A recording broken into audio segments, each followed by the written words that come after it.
ভুল এস্টিমেট করলে প্রজেক্টে বড় লস হতে পারে।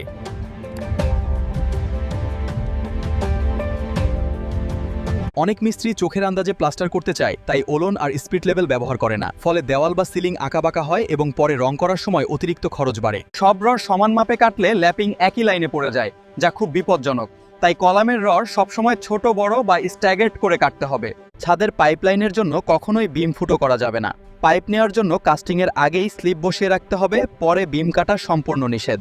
গ্রেড বিমের নিচের কাঁচা মাটিতে সরাসরি ঢালাই দিলে মাটি কনক্রিটের পানি শুষে নেয়, তাই নিচে 3 ইঞ্চি সিসি বা লিয়েন কনক্রিট ঢালাই দেওয়া বাধ্যতামূলক। প্লাস্টার করার আগে দেওয়ালে যে সিমেন্টের পানি ছিটানো হয় তাকে কি বলে?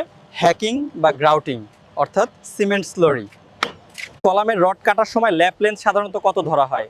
রডের ব্যাসের 40 থেকে 50 গুণ, যেমন 16 মিমি রডের জন্য প্রায় 30 ইঞ্চি। বিম বা ছাদের রডের নিচে ব্লক দেওয়ার আদর্শ দূরত্ব কত? প্রতি 2 থেকে 3 ফুট পর পর। ভাই, একটা বাড়ির নকশা ফ্রিতে করে দিবেন? প্রফেশনাল বাড়ির ডিজাইন তৈরি করতে সময়, অভিজ্ঞতা এবং পরিশ্রম লাগে, তাই প্ল্যান হাউসে সব কাজ সঠিক ফি অনুযায়ী করা হয়। কংক্রিটে কিউরিং না করলে কি হবে? কংক্রিটের ভেতরে হাইড্রেশন বন্ধ হয়ে যাবে এবং অসংখ্য ফাটল দেখা দেবে।